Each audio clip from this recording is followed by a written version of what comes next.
que nos toca esta noche, y pensaba qué misterio, ¿no? Que dice la palabra de Dios, verá el fruto de la aflicción de su alma y quedará satisfecho el Señor. Qué misterio enorme, cómo no entra en nuestra cabeza esta alegría, este gozo que va a tener el Señor cuando nosotros podamos verle cara a cara en el cielo, sobre todo considerando el precio que pagó para que esto sea posible. Bueno, ahí terminaron de subir los hermanos.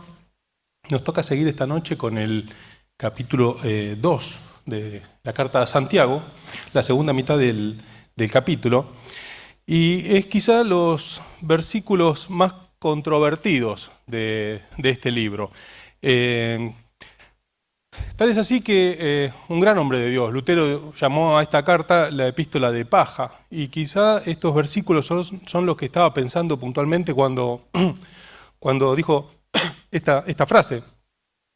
Y dentro de una carta que no es difícil de entender, como decíamos hace poco tiempo, sino que lo difícil es hacer lo que dice, no entenderlo. Es bastante fácil. Estos versículos son bastante complicados, que se pueden entender a la luz del pensamiento bíblico. Considerando toda la palabra de Dios, hace un poco más fácil entender a qué se refiere, algo que a primera vista quizá sea un poco difícil de entender. Entendiendo el pensamiento bíblico no lo es tanto. Y Andrés nos habló el viernes anterior, en la primera mitad del capítulo, diciendo que no hay acepción de personas para salvación. Dice que Dios, nos decía Andrés el viernes pasado, no hace acepción de personas para salvación. Por lo tanto, no debería haberla entre nosotros para el trato entre nosotros. Para salvación, nos decía Andrés, no hay ni pobre, ni rico, ni joven, ni viejo, no hay recién convertido o gente de muchos años, no hay Nick, como decía él, que llaman a los forasteros de algún lugar, nacido y criado en la casa de Dios, o nosotros que somos del olivo silvestre, que fuimos injertados, convertidos más de grande. Para salvación, todos formamos parte de la iglesia de Cristo, todos formamos parte del cuerpo de Cristo. Y en este aspecto somos iguales, aunque obviamente tenemos distintas funciones. Pero aún dentro de las distintas funciones que tenemos, todos somos hijos. Todos somos hijos como ocurre en la familia. Pero así como ocurre en la familia, son todos hijos, pero no son todos los hijos iguales. Somos, un mensaje ¿no? de hace un tiempo que tan controversial fue, hermanos aunque diferentes. Los hermanos no están fotocopiados. Los hermanos en la familia, mis hijos, aunque alguno de lejos lo pueda haber parecido, pues son más o menos físicamente parecidos, sabemos que son muy diferentes. Ahora, aunque haya algunas diferencias que decíamos, son de función, de ministerio, de rol, porque para esto sí hay diferencias. De hecho, la palabra de Dios, escuchamos hace un par de domingos, dice que cuando se reconocen ancianos, dice, no sea un neófito. Y dice, bueno, pero no, entonces hay excepción de personas, acá hay discriminación. No, hay razones por las cuales, dice, para algunas funciones hace falta algunas características. Pero aún, aunque haya estas diferencias, todos tenemos que tener algo en común. ¿Y qué es? Bueno, la introducción está en la primera mitad del capítulo que nos trajo Andrés, en el verso 8, donde dice que si en verdad cumplís la ley real, conforme a la Escritura, amarás a tu prójimo como a ti mismo, bien hacéis. Dice, si en verdad cumplís la ley real, y pareciera que la ley de verdad está diciendo, la ley verdadera, no, real no, se está refiriendo a unos versos antes, en el 5 que viene hablando del reino, y en el original dice la ley regia. Si en verdad cumplimos la ley que es del reino, ¿y cómo es? Conforme a la palabra de Dios, dice, conforme a la Escritura. Y ahí empieza a introducir un tema que hasta el versículo 13, decíamos recién, habla acerca de no hacer acepción de persona, porque tenemos la fe en común, y del versículo 14 en adelante, habla de un segundo tema que los invito a leer, Santiago 2, 14 en adelante, dice así, hermanos míos, ¿de qué aprovechará si alguno dice que tiene fe y no tiene obras? ¿Podrá la fe salvarle? Y si un hermano o una hermana están desnudos y tienen necesidad de mantenimiento de cada día, y alguno de vosotros le dice, id en paz, calentaos y saciaos, pero no les dais las cosas que son necesarias para el cuerpo, ¿de qué aprovecha? Así también la fe, si no tiene obras, es muerta en sí misma. Pero alguno dirá, tú tienes fe y yo tengo obras. Muéstrame tu fe sin tus obras, y yo te mostraré mi fe por mis obras. ¿Tú crees que Dios es uno? Bien haces. También los demonios creen y tiemblan. ¿Mas quieres saber, hombre vano, que la fe sin obras es muerta?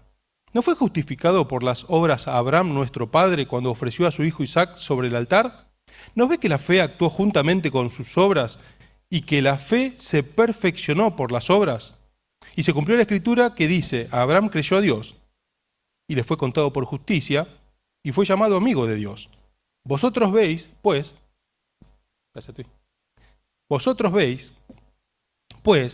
que el hombre es justificado por las obras y no solamente por la fe. Asimismo también Rahab la ramera no fue justificada por las obras cuando recibió a los mensajeros y los envió por otro camino, porque como el cuerpo sin espíritu está muerto, así también la fe sin obras está muerta. Y decíamos que tenemos que tener algo en común todos los que somos hijos de Dios. ¿Y qué es?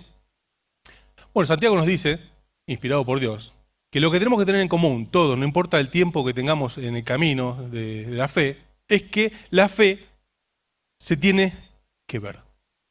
La fe que hay en nosotros se tiene que ver. Ahora, la pregunta primera que surge es, ¿cómo es que se puede ver algo que es intangible, que no es algo físico? Nosotros podemos ver el púlpito, podemos ver el vaso que me alcanzaron recién, es algo físico, lo podemos ver. ¿Cómo podemos ver algo que es intangible, que no se puede tocar, que con los ojos físicos no podemos ver? Bueno, se puede ver por las evidencias que hay en nuestra vida, que con distinto grado de dificultad tratamos de manifestar en nuestra vida, porque la verdad es que, no sé ustedes, a mí me cuesta muchísimo, pero bueno, la gracia de Dios en nuestra vida tiene que hacer que se vea algo que es un rumbo claro, algo a lo que aspiramos, que es hacer a lo que Dios agrada. Es lo que hace invisible a lo que no se puede ver. Ocurre como en un trabajo nuevo, como decía Twitty, cuando alguien nos ve después de un tiempo y se da cuenta que algo diferente hay. A mí me pasó muy de jovencito, trabajar en relación de dependencia, ir a un lugar nuevo donde no me conocía a nadie, y muchos hermanos tuvieron la experiencia de empezar en algún trabajo y después de un tiempo decir, los compañeros, ¿vos qué sos? ¿Vas a alguna iglesia? ¿Algo? Antes de nosotros contarlo. Bueno, gracias a Dios. Es la evidencia que demuestra que hay algo distinto y la gente, aún la gente que no es del Señor, se da cuenta que algo distinto hay y lo lleva, no sabiendo bien de qué se trata, a preguntar qué es lo que hay. Y es algo intangible, algo que no se ve físicamente, pero se puede ver. Como ocurre con los frutos del Espíritu, de los cuales nos habla Gálatas 5, que son intangibles. Uno no puede decir, bueno, vamos a evaluar la vida espiritual. Bueno, yo de amor tengo 6 kilos 250, tengo bastante bien. Y gozo tengo 8 kilos y medio. De paz ando medio flojo, vengo de 1 kilo 200. No es así. Pero sí se puede ver, si bien no se puede pesar. Se puede ver y podemos ver si hay gozo. Que podemos estar tristes o podemos estar contentos, pero estamos sostenidos. Y eso es gozo, es lo que Dios da. Que hay paz, no porque somos inconscientes, no sabemos lo que está pasando. Aún sabiendo que hay una tormenta, sabemos que el Señor está en control de las olas y esto da paz y esto se ve. Se ve si hay amor. Lo vamos a ver ahora en los versos 14 y 15 que se refiere a esto. Y hermanos, estas cosas son como las boyas. A mí no me gusta la pesca. A mi papá le gustaba muchísimo. Pero hay hermanos que se dedican a la pesca. Y cuando pescan, hay una boyita que está flotando en el río, en el mar. Y el pescador la observa atentamente. ¿Por qué? Porque no puede ver lo que hay abajo del agua. Uno no ve a través del agua. Generalmente está oscuro. ¿Y cómo hace para saber si un pez picó? ¿Cada tanto sacan al suelo? No, cuando la boya se hunde, significa que algo hay. No se sabe bien qué, pero en principio significa que algo hay. Y estas cosas son como las boyas. Algo está demostrando. ¿Qué está demostrando? Que hay vida de Dios. Hay algo claro. Nosotros somos salvos únicamente por la fe en Jesucristo. Toda la palabra de Dios declara que la salvación no es por obras, para que nadie se gloríe, y esto fue así y será así a lo largo de toda la historia de la humanidad. En el Antiguo Testamento, ¿cómo era la salvación? Por fe. Y el pueblo de Dios cumplía el ritual, el ceremonial judío, pero eso no le daba la salvación. Se salvaban por fe, por creer lo que Dios decía y obedecer, pero lo hacían por fe, no por las obras. En el presente ocurre lo mismo, por fe en Jesucristo. ¿Y en el futuro cómo ha de ser?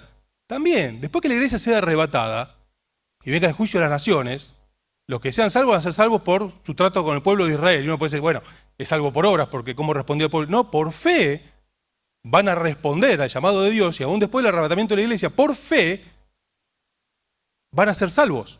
Siempre la salvación es por una mirada a la cruz. En el Antiguo Testamento una cruz al futuro, esperando el Salvador. En el presente lo vemos, en el futuro también, creyendo en que Dios envió a su Salvador. De esa manera va a ser la salvación. Ahora hay un problema. La salvación es por fe, pero no es por cualquier fe. La gente tiene fe en las cosas más diversas. Y hay muchísima gente que tiene mucha más fe al menos que yo. ¿Cuál es el problema? Que no cualquier fe salva.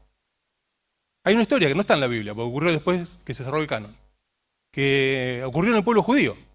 Había un grupo de judíos muy religiosos, con muchísima fe, vuelvo a decir, mucho más que la mía, que en cierto momento se fueron a una fortaleza que había construido Herodes, inaccesible, llamada Masada, que estaba arriba de una montaña, que había hecho el gobernante para que no lo pudiese, si hubiese una invasión, se iba a esconder ahí y no podían llegar, ¿no? Y unas 1000 personas se van a ese lugar y se encierran. Y dice, bueno, vamos a esperar porque acá nos está sojuzgando un reino gentil, esto no puede ser, acá tiene que venir el Salvador. Y vinieron los romanos, ejército terrible. Empezaron a construir una subida de no sé cuántos metros para arriba. Tuvieron algo de 7 meses construyendo esta subida. Y los judíos adentro mirando. Y uno puede decir, qué fe, para no rendirse, para decir, ¿por qué no se rendían? Porque ellos confiaban que el Señor iba a venir. Decían, nosotros somos el pueblo de Dios y no nos va a entregar en manos del enemigo. Y ellos soportaron hasta último momento los 7 meses de asedio y como hicieron un cerco alrededor de piedras de 2 metros de altura para que ninguno se escape, hicieron la subida esa, se imprimieron monedas propias porque no querían usar las monedas de los romanos y hasta último momento esperaron. En un momento empezaron a romper la muralla y la historia termina muy triste que todos mataron a su familia y se suicidaron. Cuando entraron los romanos había 1000 muertos. Ahora, ellos tenían muchísima fe. Esperaron estos 7 meses firmes ahí. ¿Pero qué pasó? La fe que tenían estaba equivocada. Ellos esperaban que el Salvador, el Mesías, los venga a buscar. Y el Mesías se había venido hace unos 70 años. Y ellos lo habían rechazado. Y estaban esperando el colectivo en la calle equivocada. No iba a pasar por ahí. Por eso no es cualquier clase de fe que da la salvación. Nuestra fe para salvación tiene que ser bíblica, tiene que ser escritural. Tiene que ser según la palabra de Dios. No adaptaciones libres según lo que me gusta, no adaptaciones libres según lo que me parece lógico, según los tiempos que corren. Porque Dios está más allá de lo que me gusta, de lo que parece lógico, los tiempos que corren. Y esas cosas pueden afectar nuestra fe. Evidentemente la situación de opresión a estos judíos los llevó a buscar esta salida. Pero Dios está más allá de estas cuestiones. Ahora, no dice que la fe no puede salvar Santiago, sino que este tipo de fe no puede salvar. Una fe que es autorreferencial, que depende de mi parecer, de lo que yo creo, que aunque sea sincero, puede estar equivocado. Este tipo de fe no puede salvar. La fe que salva es la fe que es según el autor y consumador de la fe. ¿A quién le vamos a preguntar qué clase de fe? Sino al autor y consumador de la fe. Y la fe que es bíblica es una fe que debemos saber qué es lo que significa, qué es lo que contiene. Que tenemos que estar de acuerdo con lo que dice y tenemos que hacer lo propio. Tenemos que saber qué es lo que dice la fe, que es según el autor y consumador de la fe. ¿Qué y cómo es? Y la fe viene por el oír la palabra de Dios. No hay otra forma de saber lo que Dios quiere, cuál es la ley del reino que decíamos al principio, sino por la palabra de Dios. Hay hermanos y hay iglesias en los cuales la fe que tienen es totalmente independiente de la palabra de Dios. Hoy con internet tenemos acceso a un montón de cosas. Yo escuchaba la otra vez un mensaje de una pastora que decía, bueno, la Biblia tiene cosas rescatables, otras no, otras son desechables, decía. Y dice, qué bárbaro, ¿y quién es el que decide qué cosa y qué? ¿Y cuál es el riesgo? Bueno, esta pastora que comentaba esto, ya no es el momento de explicarlo, pero no es correcto que sea una mujer la pastora, El aspecto físico tenía aspecto de una vedette de la calle Corrientes, un escote hasta acá, un lujo. Y lo peor es que esa pastora no era una señora, sino era un señor trans, que estaba con su marido. Ahora me dice, no, pero se fue a los caños, un extremo. La base es la misma, ponerse en juez y decir qué cosa es actual y qué cosa no se aplica. Y quizás nosotros no nos vayamos a extremo, a tener una pastora trans con su esposo predicando. Pero el principio es el mismo si nosotros elegimos qué cosa es actual y qué cosa depende del tiempo, de la situación, de los tiempos que corren. La base del error es lo mismo. La manifestación, obviamente, es distinta. Decíamos, tenemos que saber qué es lo que dice la palabra de Dios. Tenemos que estar de acuerdo. ¿Qué es lo que dice la palabra de Dios? Que no somos otra cosa que un tizón arrebatado del incendio. Que no tenemos nada bueno para ofrecerle a Dios, que si hay algo bueno es porque Dios lo puso. Y tenemos que estar de acuerdo con esto. Y tenemos que hacer lo propio, es como el salvavidas. Podemos estar seguros que el salvavidas flota. Pero si nosotros no lo agarramos, no nos vamos a salvar, nos vamos a hundir. Tenemos que saber lo que dice, tenemos que estar de acuerdo con lo que dice, y tenemos que hacer lo propio. Tenemos que vivir conforme a eso. Esta fe es la que da vida. Y todo lo que vive tiene algo en común, tiene signos vitales. Todo lo que tiene vida tiene signos vitales. Tiene signos que demuestran que es un organismo vivo. ¿Y cuáles son? Bueno, los versos 15 al 17 nos relata que dimos recién. Si algún hermano tiene necesidad, dice, necesita abrigo, necesita comida. Y uno le dice, bueno, anda tranquilo, que Dios te ayude. Bueno, eso demuestra que no hay signos vitales. Que tiene que haber una vida de Dios. ¿Y cuál es la vida de Dios? Bueno, algo que nos lleve a tener acciones prácticas. Acciones prácticas. Si no es una declaración, pero que no sabemos si es verdad o no es verdad. Hace poco me contaba uno de nuestros muchachos que había comprado un vehículo a un conocido. Un vehículo que estaba excelente y que no había que hacerle nada. Y lo tenía que pagar en cierto tiempo. Bueno, por esas cosas que pasan, había cuestiones de mantenimiento y demás, que cuando lo compró tuvo que hacer unos gastos que no tenían cuenta. Y esta persona que se lo vendió, dice, ay, cuánto lamento que tengas que haber gastado esa plata, cuánto lamento que le tuviste que hacer esto que yo no se lo hice, cuánto lamento. Y yo le pregunté, bueno, ¿te descontó algo? No. Tanto no lo lamenta. Tanto no lo lamenta. Si lo lamentara realmente, te iba a decir, ¿sabes qué? Bueno, no sé si todo, pero al menos la mitad, deja, no me lo pagues porque le debía plata. Este chico que había comprado el vehículo. Si hay signos vitales, tiene que haber estas demostraciones, que lo que decimos condice con lo que hacemos. No puede haber un corazón endurecido como el de esto que dice, anda tranquilo, Dios te va a dar, ya te vas a abrigar, de alguna manera te vas a arreglar. Por eso, hermanos, hacemos pan de vida. Nosotros no degravamos lo que le damos a la gente que viene de impuestos. Hay empresas que lo hacen porque lo degravan de impuestos. Lo que dan, reciben un recibo y eso lo descuentan de sus impuestos. No lo hacemos para tener propaganda y así que venga más gente y poder recaudar más. El único motivo por lo que hacemos es porque no podemos ignorar la necesidad de la gente y sobre todas las cosas no podemos ignorar la necesidad del Salvador, ¿no? Que es el objetivo principal por el cual vienen. Pero si hay signos vitales, se tienen que ver estas cosas. Si no es una declaración, algo que decimos, bueno, a mí me parece tal cosa, pero no sé si están así. Alguno puede decir, no, pero esto es legalismo. Esto es legalismo. Ya lo dijimos varias veces, pero me parece que es muy claro y muchos hermanos lo valoran muchísimo. Las enseñanzas bíblicas se podrían dividir en 3 columnas. Y gran parte de la sabiduría consiste en saber dónde ubicar cada enseñanza. Y algunas hablan del ceremonial judío, que para nosotros no corren, son de otro tiempo. Otras enseñanzas hablan de salvación. Y ahí van todas las enseñanzas que tienen que ver con la fe en Cristo. No hay salvación si no es por la sangre de Jesucristo. Y nada puede ir en esa columna que no hable de la salvación por fe en Jesucristo. Y bueno, y todas las otras enseñanzas las tiramos, no sirven. No, esas van en la tercera columna, que son de vida cristiana. Y no son para nada desechables, van ahí. Y no es legalismo. Legalismo es cuando tomamos la tercera columna, que habla de vida cristiana, y la queremos llevar a la segunda, que es salvación. Y eso es legalismo. Pero esto no. Esto es la ley del reino de Dios, que es según el amor. Y nosotros obedecemos por amor. Por amor al que nos salvó. no por legalismo. Obedecemos por amor al que nos salvó. Y Santiago sigue explicando y pone los ejemplos de Abraham y de Rahab y dice, bueno, ¿querés evidencias? La buscamos en la palabra de Dios. ¿Dónde vamos a buscar? Y muestra cómo da ejemplos tan contrapuestos. De Abraham, a quien llamamos el padre de la fe. Nosotros lo llamamos, no lo dice la Biblia. Llamamos el padre de la fe.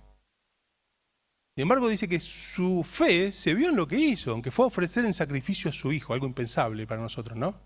Y toma el otro extremo, del padre de la fe va a una ramera de un pueblo enemigo de Dios.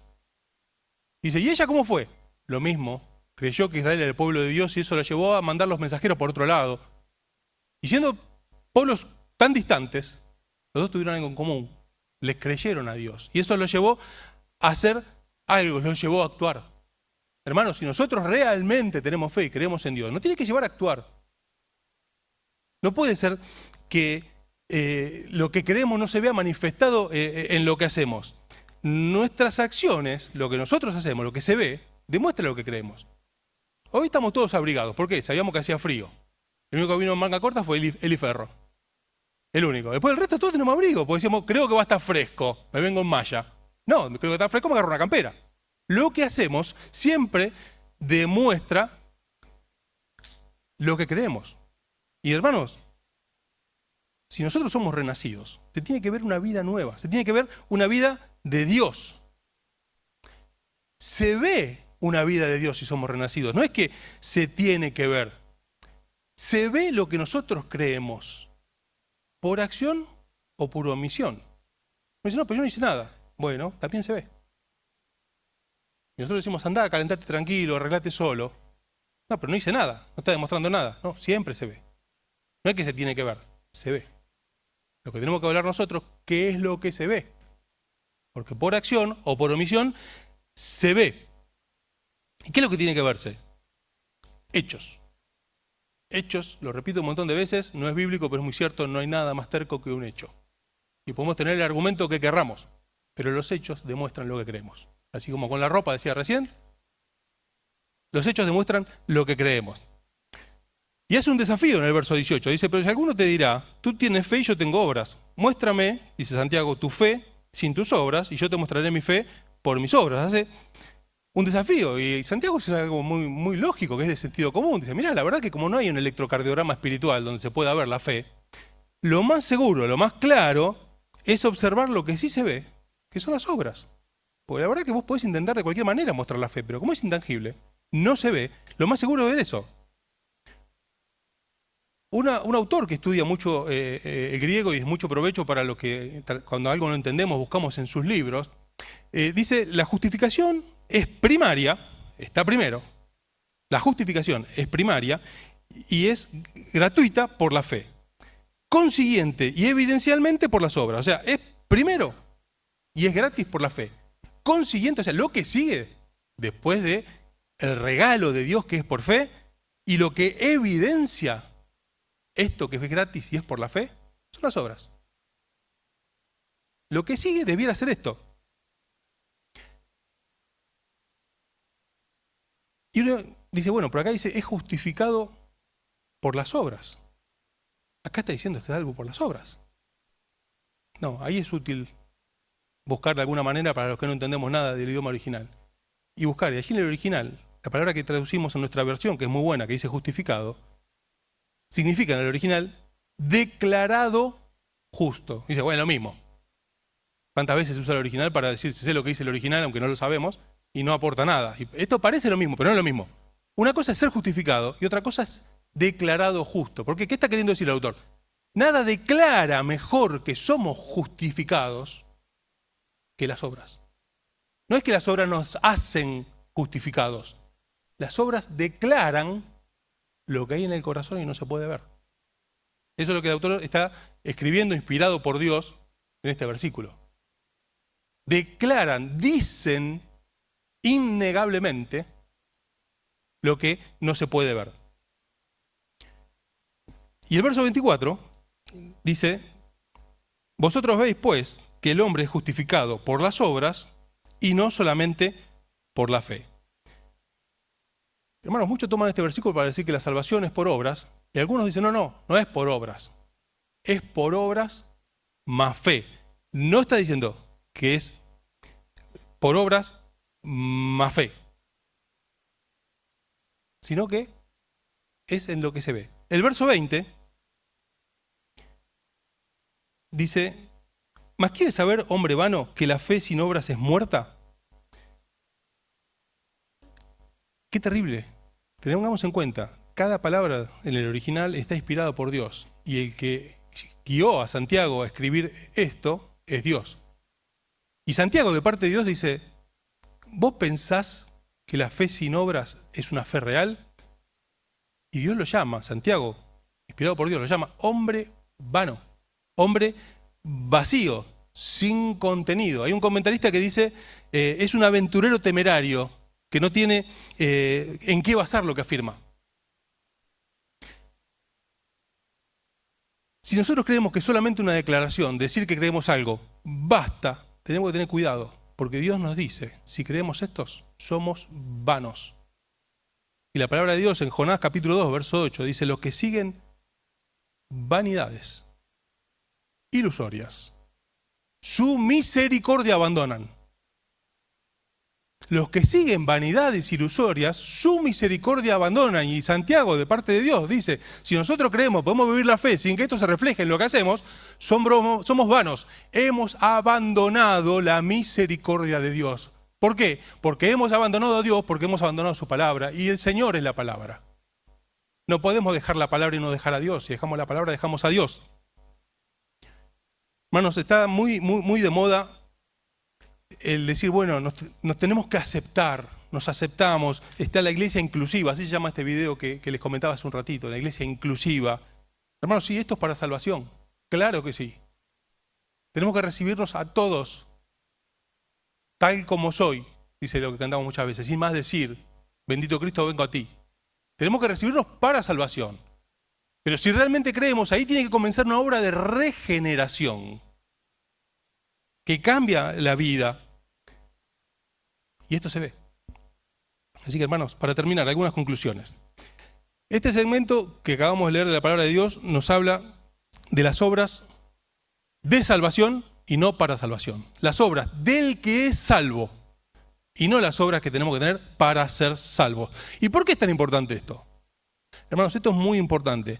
Primero, para no engañarnos a nosotros mismos. Engañoso y perverso es el corazón más que todas las cosas. Y yo tiemblo en pensar que puedo estar equivocado, puedo estar pensando algo que no es verdad en mi vida. Y esto primeramente nos tiene que servir a nosotros para no engañarnos, o sea, descartando la mala voluntad. Ninguno de nosotros lo hace de mala voluntad. La palabra de Dios en muchísimas enseñanzas nos dice que dentro de la iglesia hay falsos maestros, hay enseñanzas erradas. Ahora lo que ninguno dice es, voy a empezar a enseñar algo errado. ¿En qué lo puedo torcer? No, normalmente el que tiene un concepto equivocado no lo hace a propósito. Por eso es lo necesario de evaluar estas cosas, para ver qué es lo que se ve. Para ver lo que se ve, para no estar nosotros mismos engañados. Porque aunque estemos sinceramente equivocados, que es una posibilidad, si estamos equivocados ocurre como cuando le erramos a la ruta. Y yo estoy seguro que por allá. Bueno, y voy a ir a Mar del Plata y termino en Tandil. Pues yo estaba seguro que era la ruta esta. Y bueno, pero por más seguro que esté, si vos agarrás la ruta y está equivocada, vas a terminar en Tandil. Hermano, eso es una realidad. El problema es que creer sinceramente en un error no nos libra de las consecuencias del error. Por más sinceros que seamos y lo más convencidos que estemos, creer sinceramente en un error no nos libra de las consecuencias del error. No nos libra de la consecuencia, ni acá, ni allá. Y acá se ve en la vida. Se ven las consecuencias en el matrimonio, se ve en los hijos, se ve en el ministerio. Pero también se puede ver allá si estamos equivocados. Y qué triste sería. Y esto puede afectar la corona y puede afectar la salvación. La corona porque uno puede decir, yo creía sinceramente esto. Y yo seguía a fulano. Pero hermanos, tenemos la palabra de Dios, no tenemos excusa. Nos advierte estas cosas, por eso es lo importante de considerarlas. Y tenemos las consecuencias de quienes siguen estas cosas. Hebreo 13:7 dice que tenemos que considerar a nuestros pastores y considerar cuál haya sido el resultado de su fe. Hay que mirar la vida. Si nosotros miramos la vida y lo que vemos es un matrimonio que no es bíblico, donde el esposo y la esposa no tienen los roles que dice la palabra de Dios. Y lo que vemos son hijos lejos de Dios, que están en la provincia apartada. Si lo que vemos es que sus enseñanzas traen dolor a la iglesia, traen división, si lo que vemos es que se escandalizan pequeños. Bueno, lo que dice tales personas no es de confiar, no es de creer. Hay un dicho que dice, yo no tomo críticas constructivas de alguien que nunca construyó nada, ¿no? Y tiene mucho sentido común. Hay gente que quiere hacer críticas constructivas, nunca construyó nada. Yo no le puedo decir a Nacho cómo hacer un edificio, porque nunca hice uno. Bueno, hermanos, con el modelo de vida ocurre lo mismo. Consideremos las evidencias. Tenemos la palabra de Dios, no tenemos excusa. Y tenemos ejemplos alrededor nuestro, de hermanos fieles a lo largo de los años, en los cuales vemos la bendición de Dios en ellos, en su familia, en su ministerio. Esto nos tiene que ayudar. Y decía, también puede afectar la salvación. Sí, hermanos, porque el Señor mismo dice, en aquel día me dirán, Señor, Señor, en tu nombre no hicimos milagros. Hicimos tantas cosas. Qué triste, qué terrible debe ser en aquel día. Llorar por la eternidad, no 1 año, 100 años, 1000 años, por la eternidad. Por las oportunidades desperdiciadas. Qué terrible sería que en medio nuestro, alguno de nosotros se lamente el tiempo por las oportunidades perdidas. Por eso, hermanos, Dios le dijo a Moisés en Éxodo 25, cuando tenía que construir el tabernáculo, tenés que hacer de acuerdo al modelo que te fue mostrado. No como te parece, no, mira, la base de calor, hacemos ventana más grande, ponemos aire acondicionado, porque estamos en el desierto. No, no, de acuerdo al modelo que te fue mostrado. ¿A Moisés dónde? En el monte. Y a nosotros tenés que hacer de acuerdo al modelo que te fue mostrado en la palabra de Dios. No como nos parezca. No según los tiempos que corren, no según las necesidades, sino de acuerdo al modelo que fue mostrado. A Moisés en el monte, a nosotros en la palabra de Dios, que es el metro patrón. Yo siempre me acuerdo, teníamos un hermano, don Antueno, que era militar, trabajaba aquí y nosotros íbamos a hacer picnic con los jóvenes y nos abría el lugar para que fuésemos. Y nos llevaba a visitar en un sótano algo que se llamaba el metro patrón. Y era un lugar enorme como este, donde había una mesa en el medio y había un metro. Y sí, todo esto para esto, sí es muy importante. Es el metro original que está calibrado de cierta manera, donde cualquiera que quería fabricar un metro tenía que ir a compararlo con ese. ¿Por qué? Y porque uno decía, bueno, más o menos ponerle acá, esto es un metro. Porque si no, cuando empieza a medir, las medidas no dan. Entonces, el metro patrón, el metro real, es este. Y si alguno quiere tener una cinta métrica homologada, autorizada, que dice que sirve, tenía que ir a medirlo con eso. ¿El metro patrón nuestro cuál es? La palabra de Dios.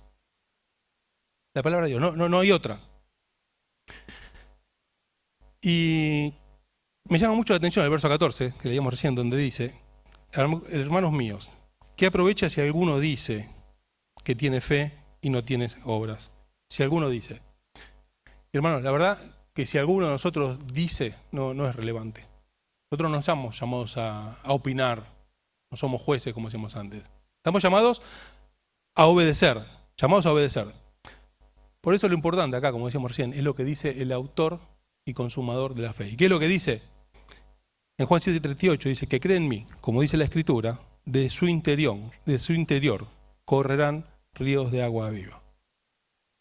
Si alguno cree en mí, de su interior va a brotar vida, ríos de agua viva. No un charquito de agua estancada en actividades, en costumbres, en pareceres. Un charquito de agua estancada, sino ríos de agua viva, en frutos que demuestran esta abundancia de vida de Dios. Hermano, dice los evangelios que nadie pone una vela abajo de un almud, de una maceta, vendría a ser. Sino que la pone alta. ¿Para qué? Para que ilumine. Y hermanos, si esto tiene que ser así en nuestra vida. Nuestra fe tiene que estar en un candelero. El Señor es la luz del mundo.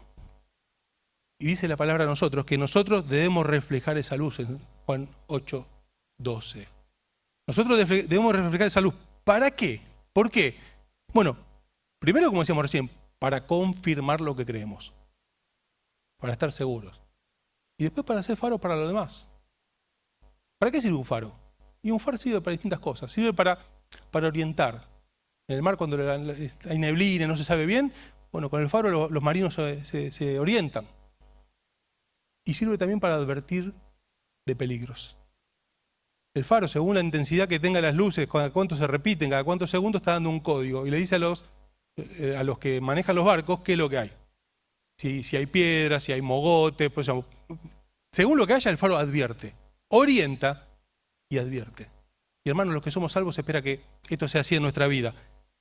Para bendición nuestra, para bendición de los que nos rodean. Y para salvación de quien nos escuche. Tenemos una responsabilidad enorme, que es llevar la palabra de Dios, tal como fue dada por el autor y consumador de la fe. Lo que nos decía Tuti al principio. Tiene que haber vidas transformadas. Por eso el peligro de acristianar a la gente, ¿no? Mucha gente se siente cómoda, simpatizante. Por eso no pedimos que levanten la mano, por eso puede confundir. No predicamos el Evangelio y después lo que tratamos es ver frutos espirituales para confirmar la decisión. Fruto que permanezca. Bueno, hermanos, y esto dura toda la vida. No solamente para el recién convertido. En cuanto a mí, estaré satisfecho cuando despierte tu semejanza, decía el salmista. Es un proceso que no termina nunca, hasta que el Señor venga a buscarnos. Que así sea, hermanos, para la gloria de Dios y para la bendición nuestra.